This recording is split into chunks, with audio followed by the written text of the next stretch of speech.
بسم اللہ الرحمن الرحیم وبہ نستعین سبحانک لا علم لنا الا ما علمتنا انک انت العلیم الحکیم الحمد للہ رب العالمین والصلاة والسلام علی سید المرسلین وعلی آلہ وصحبہ اجمعین ومن تبعہم بإحسان الی یوم الدین اعوذ باللہ من الشیطان الرجیم بسم اللہ الرحمن الرحیم آمن الرسول بما انزل الیہ من ربہ والمؤمنون کل آمن باللہ وملائکتہ وکتبہ ورسلہ لا نفرق بین احد من رسلہ وقالوا سمعنا واطعنا غفرانک ربنا والیک المصیر۔ سامعین کرام، قادیان کے مرزا غلام احمد کے دعووں کا تذکرہ جاری تھا۔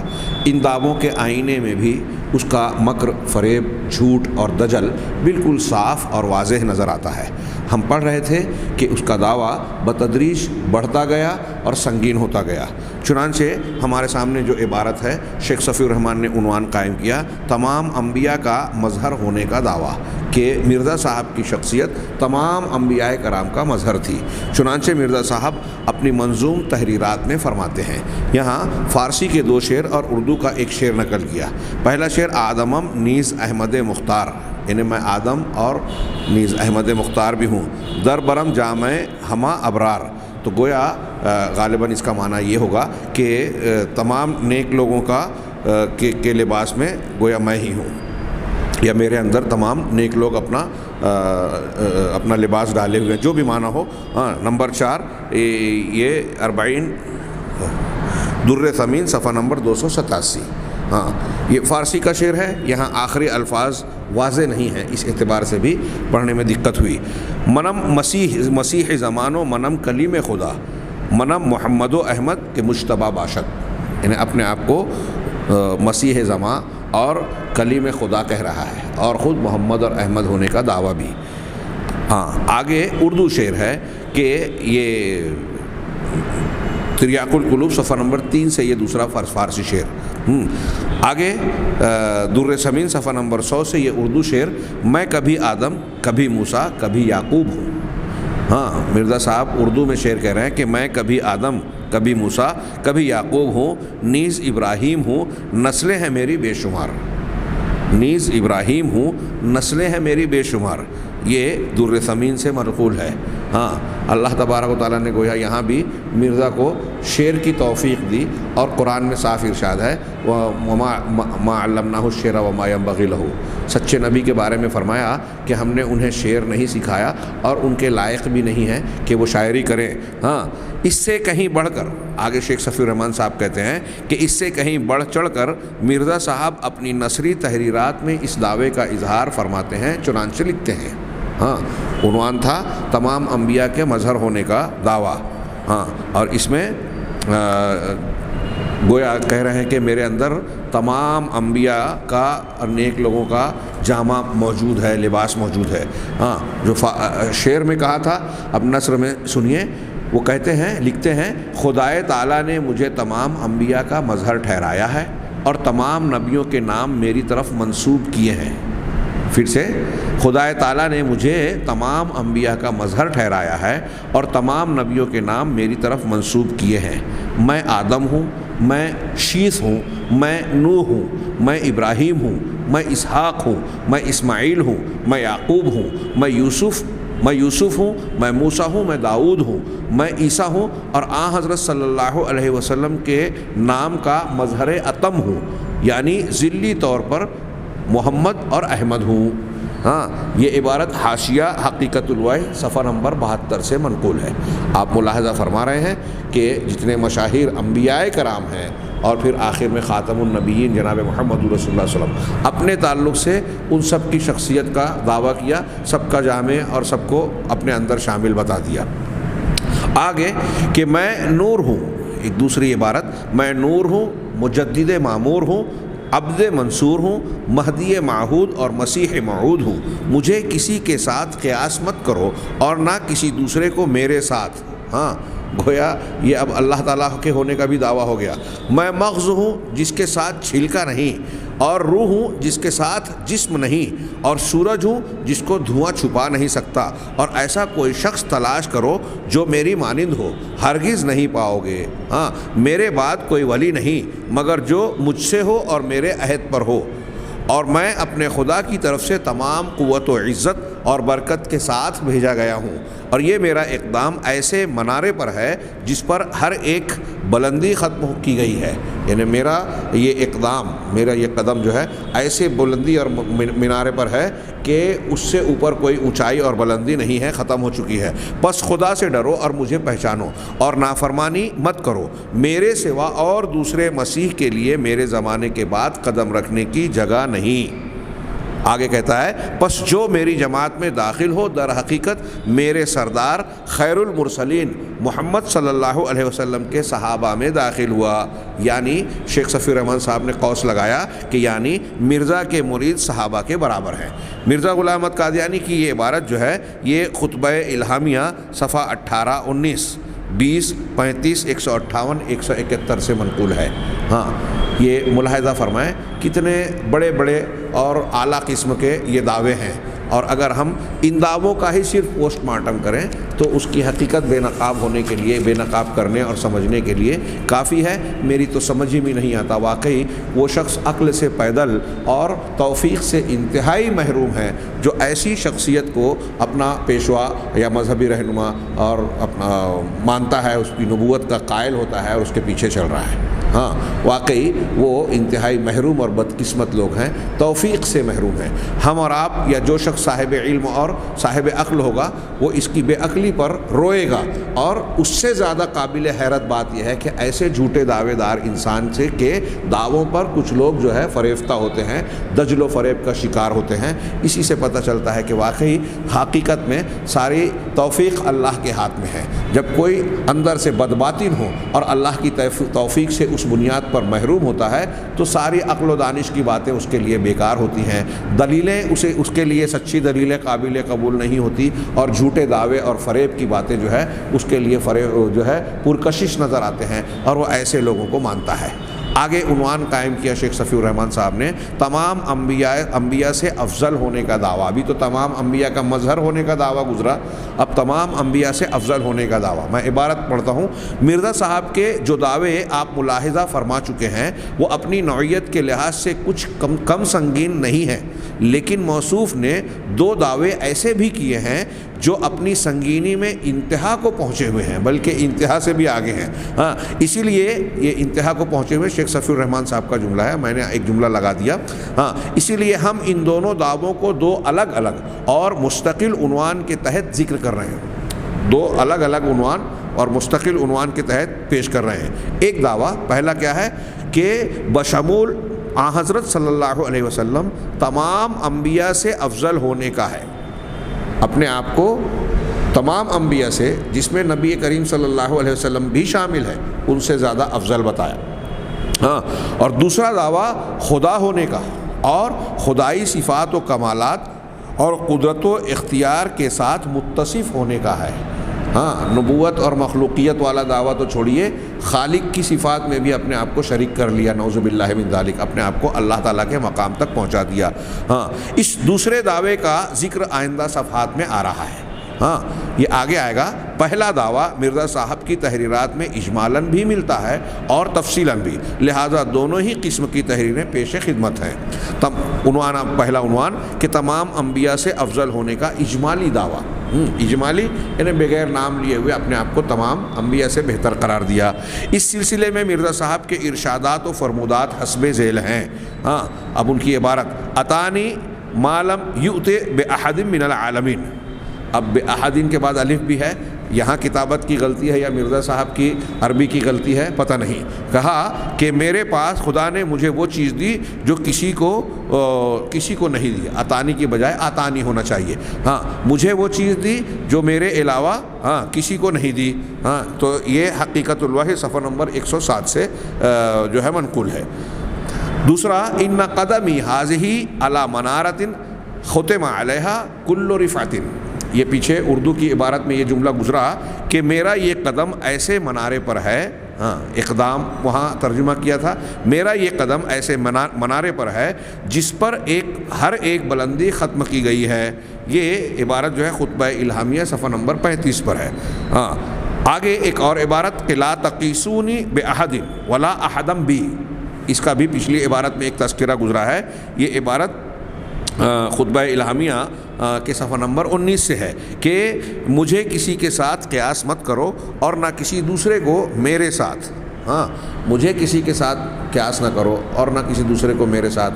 یہ شان تو اللہ تعالیٰ کی ہے کہ اس کے جیسا کوئی نہیں ہے، لہذا اللہ کو مخلوق پر اور مخلوق کو اللہ پر قیاس نہیں کیا جا سکتا. ہمارے علامہ ابن تیمیہ رحمہ اللہ کی العقیدۃ الواسطیہ میں عبارت ہے ولا یقاس بأحد، کہ اللہ تعالیٰ کو کسی شخصیت کے ساتھ قیاس نہیں کیا جا سکتا، اور آگے جو اس کی تفصیل ہے. بقول مرزا صاحب ایک الہام میں خدا تعالیٰ مرزا صاحب سے کہتا ہے.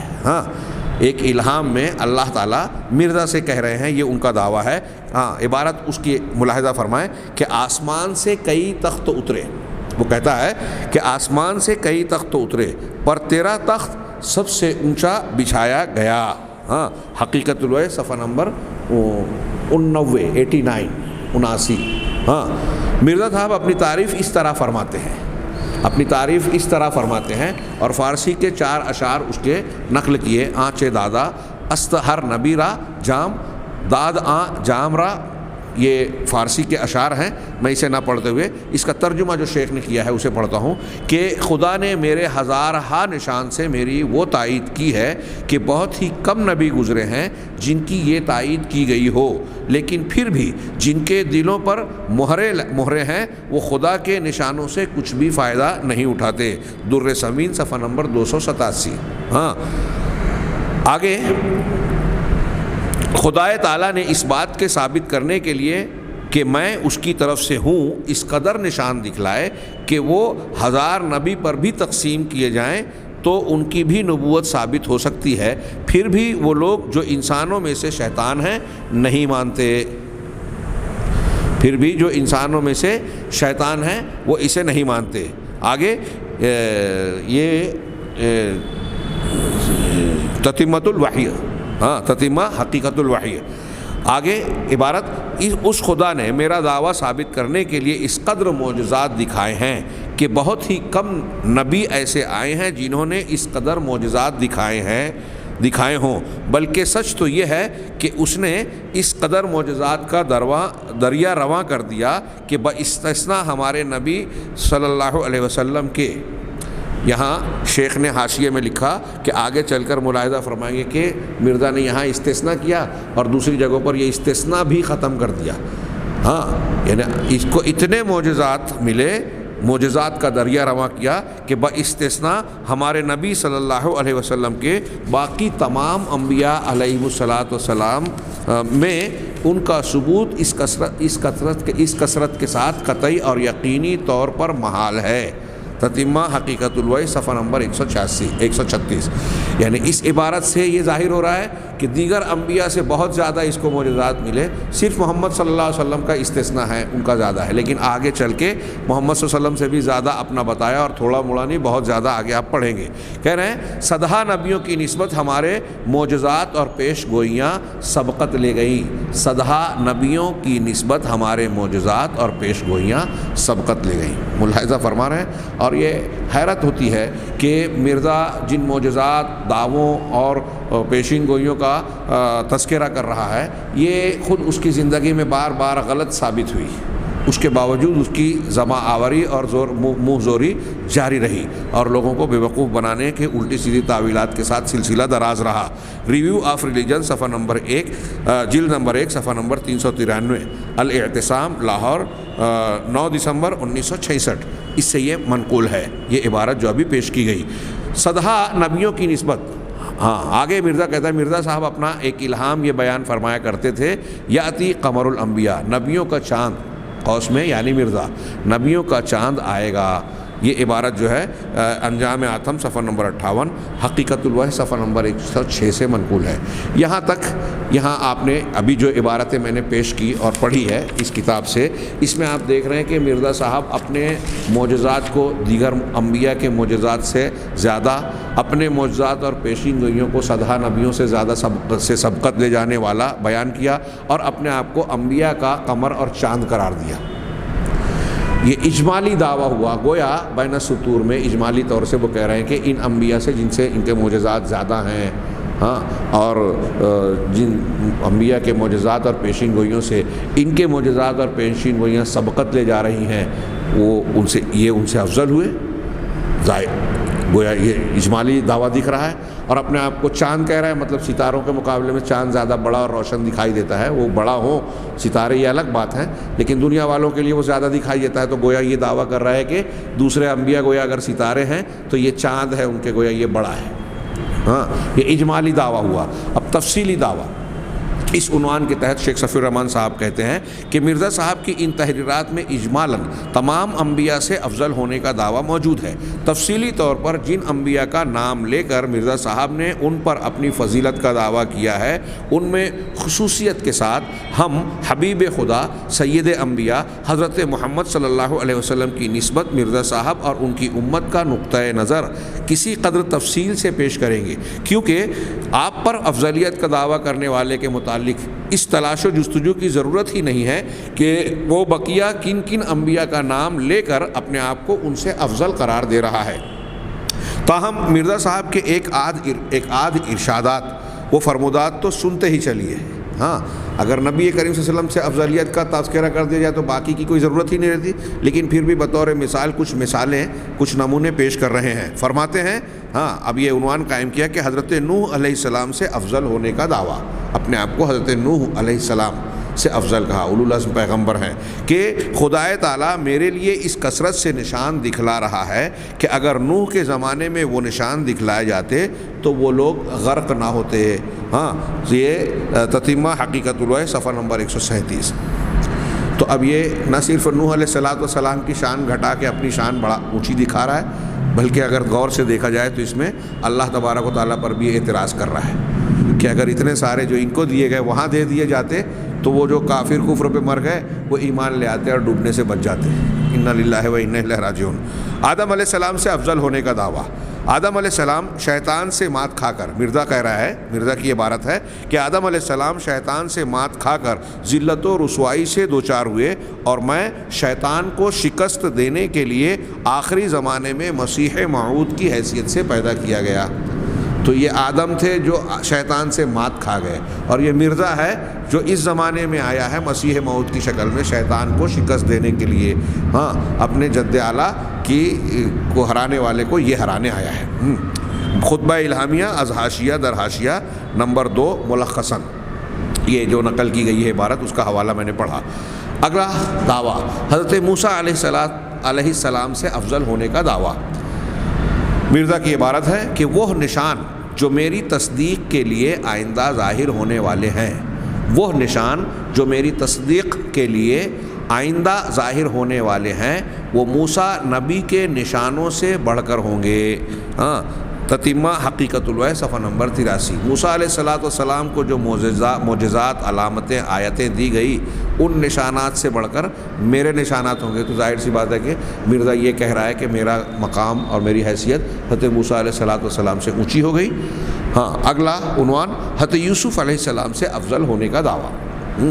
کہتا ہے کہ پس اس امت کا یوسف، یعنی یہ عاجز، اپنے آپ کو مرزا کہہ رہا ہے، پس اس امت کا یوسف یعنی یہ عاجز یعنی مرزا اسرائیلی یوسف سے بڑھ کر ہے. بالکل کلیئر اور واضح دعویٰ، ہاں، کہ یوسف علیہ السلام سے اپنے آپ کو بڑھ کر کہہ رہا ہے. براہین احمدیہ جلد نمبر 5 صفحہ نمبر 76 اور 82. آگے کہہ رہے ہیں نبی صلی اللہ علیہ وسلم کے برابر ہونے کا دعویٰ، آپ کے ہم پلہ اور مساوی. مرزا صاحب کے ان تعلی آمیز ارشادات کے بعد اب ان کے حسب ذیل وہ بیانات پڑھیے، ہاں، جو اس سے پہلے بھی گزر چکے ہیں. مرزا صاحب فرماتے ہیں کہ ایک بروز محمدی یعنی مرزا صاحب جمیع کمالات محمدیہ کے ساتھ آخری زمانے کے لیے مقدر تھا، سو وہ ظاہر ہو گیا. یعنی محمد صلی اللہ علیہ وسلم کے بروز اور ظہور کے لیے، ہاں، آخری زمانے میں ایک شخص کو آنا تھا اور وہ مرزا صاحب کی شکل میں آیا، سو وہ ظاہر ہو گیا، یعنی مرزا صاحب آ گئے. آگے ایک دوسری عبارت کہ بروزی تصویر پوری نہیں ہو سکتی جب تک کہ یہ تصویر ہر ایک پہلو سے اپنے اصل کے کمال اپنے اندر نہ رکھتی ہو. مرزا صاحب اپنے آپ کو نبی صلی اللہ علیہ وسلم کا بروز اور ظہور کہتے تھے کہ آپ کی نبوت کا ذل اور آپ کی نبوت کا ظہور اور بروز میرے ذریعے سے ہو رہا ہے۔ تو اب یہاں جو ابھی عبارت میں نے پڑھی اس میں وہ یہ کہہ رہا ہے کہ اگر نبی صلی اللہ علیہ وسلم کا بروز ہونا ہے تو آپ کی جو اصل شخصیت کے جو کمالات خوبیاں تھیں وہ بروزی شکل میں اگر نہیں ہوگی تو بروز ہو نہیں پائے گا۔ یعنی یہ کہنا چاہ رہا ہے کہ جب میں محمد صلی اللہ علیہ وسلم کی شخصیت کا عکس یا بروز ہوں تو میرے اندر آپ کی تمام خوبیوں کا ہونا ضروری ہے۔ ہاں پھر سے میں عبارت پڑھ رہا ہوں کہ بروزی تصویر پوری نہیں ہو سکتی جب تک کہ یہ تصویر ہر ایک پہلو سے اپنے اصل کے کمال اپنے اندر نہ رکھتی ہو۔ اب آگے، اور یہ معلوم ہے کہ مرزا صاحب اپنے آپ کو بروز محمدی قرار دیتے ہیں، لہذا نتیجہ ظاہر ہے کہ اب آپ اپنے اندر تمام کمالات محمدیہ رکھتے ہیں، اس لیے آپ حضرت محمد صلی اللہ علیہ وسلم کے برابر ہیں۔ یہ گویا شیخ صفی الرحمن صاحب نے اس کی عبارت کی تشریح بھی کر دی کہ وہ اس میں کیا کہہ رہا ہے۔ مرزا صاحب کے مذکورہ والا دونوں اقتباسات کا یہ ایسا صاف اور دو ٹوک تقاضا اور نتیجہ ہے جس سے کوئی شخص انکار نہیں کر سکتا۔ وہ خود یہ واضح انداز میں، دو ٹوک اور صاف انداز میں دعویٰ کر رہا ہے کہ میں نبی صلی اللہ علیہ وسلم کے نعوذ باللہ ہم پلہ برابر ہوں۔ ہاں غالباً اسی لیے خود قادیانیوں نے اس مفہوم کو دو ٹوک الفاظ میں واضح کر دیا۔ چنانچہ کلمہ حق کا قادیانی مصنف لکھتا ہے کہ ذلی نبوت نے مسیح موعود یعنی مرزا صاحب کے قدم کو پیچھے نہیں ہٹایا بلکہ آگے بڑھایا، اور اس قدر آگے بڑھایا کہ نبی کریم کے پہلو بپہلو لا کھڑا کیا۔ ہاں یہ گویا درجات کی بلندی ہوتی گئی اور نبی صلی اللہ علیہ وسلم کے برابر میں لا کر کھڑا کر دیا۔ کلمہ حق صفحہ نمبر 113۔ اگلا عنوان قائم کیا شیخ صفی الرحمن صاحب نے، گویا یہ بالکل واضح طور سے شیخ صفی الرحمن صاحب نے ایک قادیانی کی عبارت اس لیے نقل کی کہ کوئی تعویل کر کے یہ کہنا چاہے کہ نہیں اس کا یہ مطلب نہیں ہوتا تو وہ اس کی تردید ہو جائے۔ وہ ایسا ہی مانتے ہیں اور یہی ان کے عقیدے اور ان کے ہم مفہوم ہے، ان کا عقیدہ اور مرزا کی عبارت کا حاصل ہے۔ نبی کریم صلی اللہ علیہ وسلم سے افضل ہونے کا دعویٰ، نبی کریم صلی اللہ علیہ وسلم کے ہم پلہ ہونے کا دعویٰ تھا ابھی، اب آگے جو عنوان ہے آپ سے افضل ہونے کا دعویٰ۔ عبارت ہے کہ مرزا صاحب اگرچہ اپنے بلند بانگ دعووں کی گردان سناتے وقت کبھی کبھی نبی کریم صلی اللہ علیہ وسلم کا استثناء کر دیا کرتے تھے، مگر یہ استثناء محض بربنائے مصلحت ہوا کرتا تھا، ورنہ مرزا صاحب کے نزدیک نبی کریم صلی اللہ علیہ وسلم کی جو کچھ قدر و قیمت تھی اس کا اندازہ اس سے لگایا جا سکتا ہے کہ حضور صلی اللہ علیہ وسلم کی بابت مرزا صاحب فرماتے ہیں، یہ ان کا اس کی عبارت دیکھیے، وہ کہتا ہے کہ 3000 معجزات ہمارے نبی کریم صلی اللہ علیہ وسلم سے ظہور میں آئے، لیکن خود یہ کیا نام ہے، یہ عبارت اس کی جو ہے دیکھیے تحفہ گولڑویہ صفحہ نمبر 40۔ لیکن خود اپنی بابت فرماتے ہیں، یعنی اللہ کے نبی صلی اللہ علیہ وسلم کے معجزات کی تعداد یہ بتا رہا ہے 3000۔ آپ کے معجزات اور آپ کے نبوت کے دلائل کی تعداد بڑھتی جا رہی ہے، یہ بھی اس کی جہالت ہے کہ 3000 میں محصور کر دیا۔ لیکن خود اپنی بابت فرماتے ہیں، اپنی بابت مرزا صاحب کیا کہہ رہے ہیں کہ اس خدا نے میری تصدیق کے لیے، اس نے یعنی اللہ نے، اس خدا نے میری تصدیق کے لیے بڑے بڑے نشان ظاہر کیے جو 3 لاکھ تک پہنچتے ہیں۔ مرزا صاحب کے نشان بڑے بڑے 3 لاکھ تک پہنچتے ہیں۔ یہ تتیمہ حقیقت الوحی صفحہ نمبر 68 اور حقیقت الوحی صفحہ نمبر 67 میں 3 لاکھ سے بھی زیادہ، یہ کہا 3 لاکھ سے بھی زیادہ۔ تو نبی صلی اللہ علیہ وسلم کے معجزات نشانات 3000 اور اس کے 3 لاکھ بلکہ 3 لاکھ سے زیادہ ان کی بعض عبارت میں۔ آگے ایک اور عبارت، بلکہ اس سے بھی کئی قدم آگے بڑھ کر آپ نے یہ دعویٰ کیا ہے کہ خدا نے مجھے 10 لاکھ معجزات عطا کیے۔ یہ براہین احمدیہ جلد نمبر 5 صفحہ نمبر 56۔ 10 لاکھ، نبی صلی اللہ علیہ وسلم کو 3000، اب یہ 3 لاکھ اور 3 لاکھ سے زیادہ، اور ایک جگہ دعویٰ کر رہا ہے کہ 10 لاکھ معجزات۔ اب بتائیے ایک جگہ 3 لاکھ اور اس سے زیادہ اور ایک جگہ 10 لاکھ، یہ تعداد کا اتنا فرق ہے کہ اس کو کس طرح تطبیق دی جائے گی؟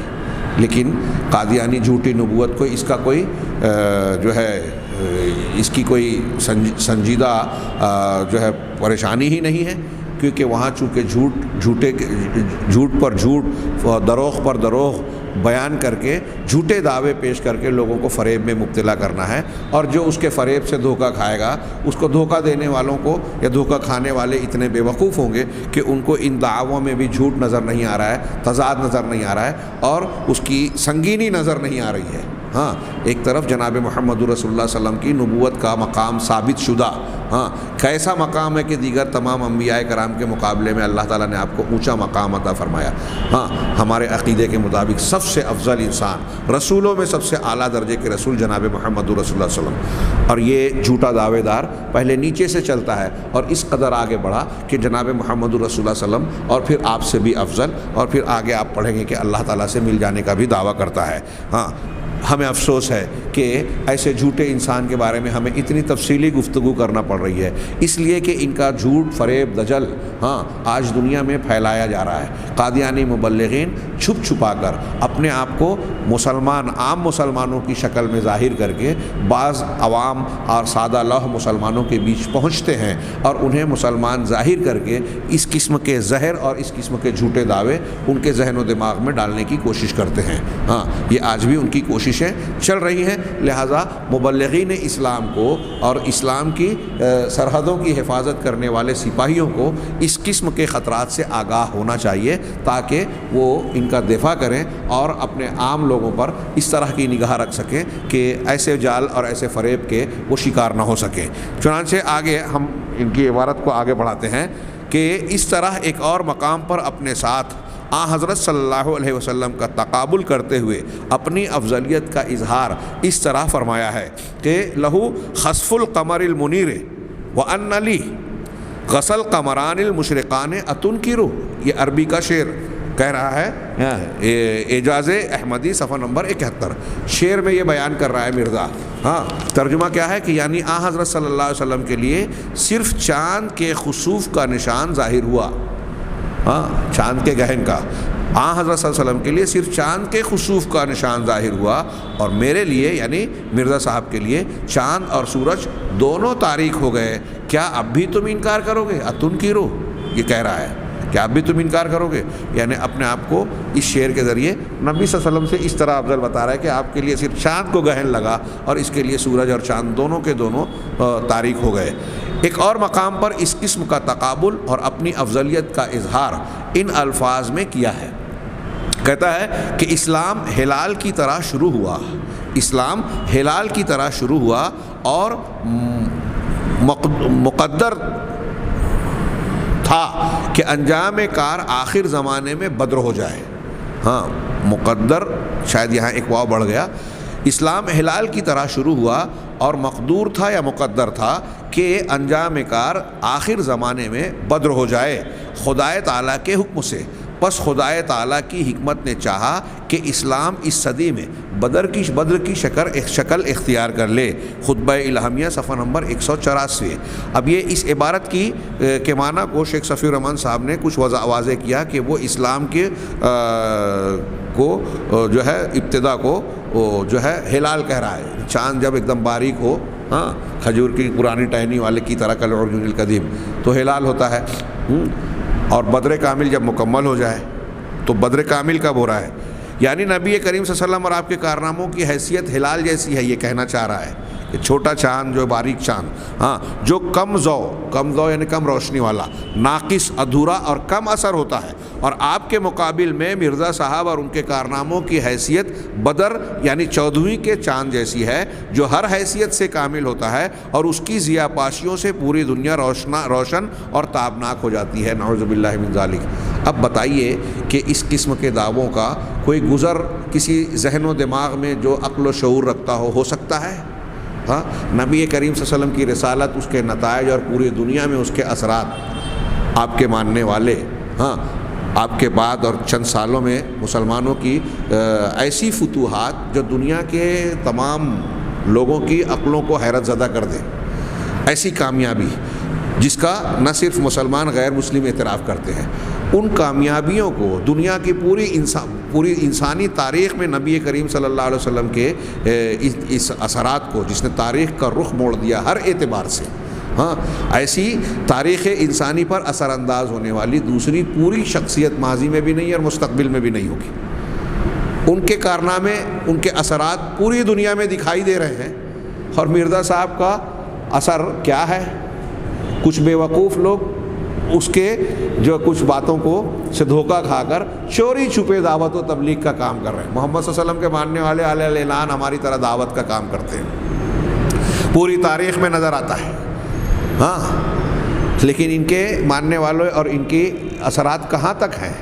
انہوں نے تاریخ کے کون سی چیز پر اثر ڈالا؟ قادیانیوں نے کس اعتبار سے ان کے معجزات، ان کی نشانیاں اس قدر دعوے کر رہے ہیں، اور اپنے کارناموں کو مکمل چاند اور نبی صلی اللہ علیہ وسلم کے کارناموں کو ہلال کہہ رہا ہے، ہاں، یہ ایسے دعوے ہیں جس پر ایک مسلمان کا خون کھولے، اور ایسے لوگوں کو جو ہے ان کو کیفر کردار تک پہنچانے کے جذبات سے سرشار ہو جائے، ہاں، نعوذ باللہ من ذالک۔ ہاں، اس سے بھی واضح اور صاف الفاظ میں مرزا صاحب کے ارشادات سنیے، فرماتے ہیں، ہاں، فرماتے ہیں، اور ظاہر ہے کہ فتح مبین کا وقت، ہاں، نبی کریم صلی اللہ علیہ وسلم کے زمانے میں گزر گیا، اور دوسری فتح مبین باقی رہی کہ پہلے غلبے سے بہت بڑی اور زیادہ ہے، اور مقدر تھا کہ اس وقت کا اس کا وقت مسیح موعود یعنی مرزا صاحب کا وقت ہو۔ ہاں، یہ ایک عبارت جو سیرت الابدال صفحہ نمبر 193 سے ہے۔ دوسری عبارت، اس عبارت کی تشریح خود آگے شیخ صفی الرحمن صاحب نے تھوڑی سی کی ہے کہ ہمارے نبی کریم صلی اللہ علیہ وسلم کی روحانیت نے 5ویں ہزار میں اجمالی صفات کے ساتھ ظہور فرمایا، اور وہ زمانہ اس روحانیت کی ترقیات کے انتہا کا نہ تھا بلکہ کمالات کے معراج کے لیے پہلا قدم تھا۔ پھر روحانیت نے 6 ہزار کے آخر میں یعنی اس وقت بذریعہ مرزا صاحب پوری تجلی فرمائی۔ خطبہ الہامیہ صفحہ نمبر 177۔ ملاحظہ فرمائیے، شیخ صفی الرحمن صاحب کہہ رہے ہیں کہ ملاحظہ فرمائیے کہ ان دونوں عبارتوں میں مرزا صاحب نے کس صفائی کے ساتھ اپنے آپ کو نبی صلی اللہ علیہ وسلم سے بدرجہ افضل قرار دیا ہے کہ آپ تو معراج کمال کے پہلے زینے سے آگے نہ بڑھ سکے، لیکن مرزا صاحب اس کی انتہائی بلندی کو جا پہنچے۔ استغفر اللہ ونعوذ باللہ من هذه الحوادث۔ ہاں، آگے مرزا صاحب کے ان ارشادات کا مطلب ان کے شاگرد اور مریدین اچھی طرح سمجھتے تھے، اور ان کے لیے دلائل کی فراہمی کا بھی انتظام کرتے تھے۔ چنانچہ ایک بار قادیانی اخبار الفضل نے مرزا صاحب کی حیثیت کا اظہار کرتے ہوئے لکھا کہ جب خدا تعالیٰ نے تمام انبیاء نبیوں سے عہد لیا، اور اس سلسلے میں قرآن کی آیت وَإِذْ أَخَذَ اللَّهُ مِيثَاقَ النَّبِيِّينَ کا ذکر کیا، یعنی یاد کرو جب خدا نے تمام رسولوں سے عہد دیا کہ جب میں تمہیں کتاب و حکمت دوں گا اور تمہارے پاس آخری زمانے میں میرا رسول آئے گا، ہاں، قوس میں یعنی تمہیں اس پر ضرور ایمان لانا ہوگا۔ نبیین میں سب انبیاء علیہم السلام شریک ہیں، کوئی نبی مستثنا نہیں۔ اس آیت کے ضمن میں جو نبیین کا لفظ ہے اس میں تمام انبیاء ہیں، یہ الفضل کی عبارت ہے۔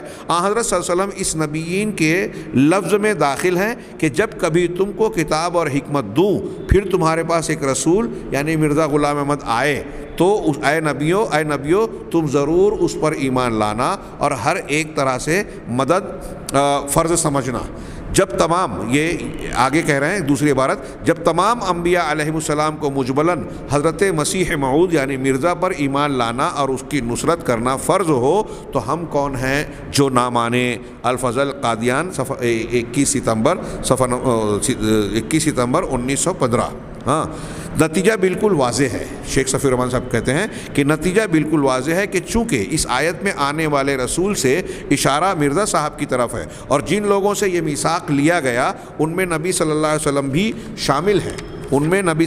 شامل ہیں، لہٰذا اگر اس دور میں نبی صلی اللہ علیہ وسلم بھی زندہ ہوتے تو مرزا صاحب پر ایمان لاتے۔ اگر اس دور میں زندہ ہوتے تو نبی صلی اللہ علیہ وسلم بھی ایمان لاتے، آپ کے ہاتھ پر بیعت کرتے، اور ہر قسم کا اتباع اور نصرت کے لیے مرزا صاحب کے احکام کی پیروی کو ذریعہ نجات سمجھتے۔ آگے اسی بات کا تھوڑا سا تذکرہ باقی ہے، لیکن ہمارا وقت زائد ہو رہا ہے، لہذا اس یہاں درس کو ختم کرتے ہیں۔ یہ بیان یا یہ جو سلسلہ جاری ہے اس کو تھوڑا سا 1-1.5 صفحات باقی ہیں، انشاءاللہ پورا کر کے ہم شیخ صفی الرحمن صاحب نے جو دوسرا ان کا دعویٰ ذکر کیا ہے کہ الوہیت اور خدائی کا دعویٰ، اس سلسلے میں ہم گفتگو کریں گے۔ اللہ تعالی ہمیں خیر کی توفیق دے۔ وآخر دعوانا ان الحمد للہ رب العالمین، وصلی اللہ علی نبینا محمد۔